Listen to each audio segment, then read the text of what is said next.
এক বছরের জন্য সামাজিক যোগাযোগ মাধ্যম টিকটক বন্ধ রাখার সিদ্ধান্ত নিয়েছে ইউরোপের দেশ আলবেনিয়া। সরকার বলছে শিশুদের মধ্যে সহিংসতা ও বুলিং বৃদ্ধির আশঙ্কা থেকেই এই কঠোর সিদ্ধান্ত নেওয়া হয়েছে। ফ্যাশন ব্র্যান্ড মানে আর্ট। আলবেনিয়ার মন্ত্রিসভা 6 মার্চ আনুষ্ঠানিকভাবে টিকটক নিষিদ্ধ করার ঘোষণা দেয়। শিক্ষামন্ত্রী ওগার্টা মানাস্টার লিও জানিয়েছেন, অভিভাবক নিয়ন্ত্রণ, বয়স যাচাই ও স্থানীয় ভাষা সংযোজন নিয়ে টিকটকের সঙ্গে আলোচনা চলছে। সরকারি সূত্র জানায় 65,000 অভিভাবকের মতামত নেওয়ার পর এই সিদ্ধান্ত নেওয়া হয়েছে। প্রায় 1,300টি বৈঠকে বেশিরভাগ অভিভাবকই টিকটক নিষিদ্ধ বা সীমিত করার পক্ষে মতামত দেন।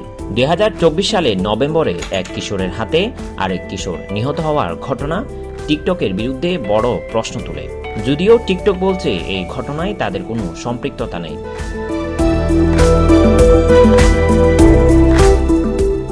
বিরোধী দল অবশ্য এই সিদ্ধান্তের বিরোধিতা করছে। তারা বলছে এটি মত প্রকাশের স্বাধীনতার বিরুদ্ধে সরকারের দমনমূলক নীতি। 15 মার্চ সরকারের সিদ্ধান্তের বিরুদ্ধে বিক্ষোভের ডাক দিয়েছে তারা। চীনা কোম্পানি বাইট ড্যান্সের মালিকানাধীন টিকটক ইতোমধ্যে যুক্তরাষ্ট্রসহ বিভিন্ন দেশে প্রশ্নবিদ্ধ হয়েছে। এদিকে প্রধানমন্ত্রী এডি রামা জানিয়েছেন, টিকটকের সঙ্গে আলোচনা অব্যাহত রয়েছে এবং তাদের প্রতিনিধিরা শীঘ্রই শিশুদের সুরক্ষা নিয়ে আলবেনিয়া সফর করবেন। ডেস্ক রিপোর্ট, সারাদিনের সংবাদ। ফ্যাশন ব্র্যান্ড মানে art. Men's, ladies and kids wear. Art be smart.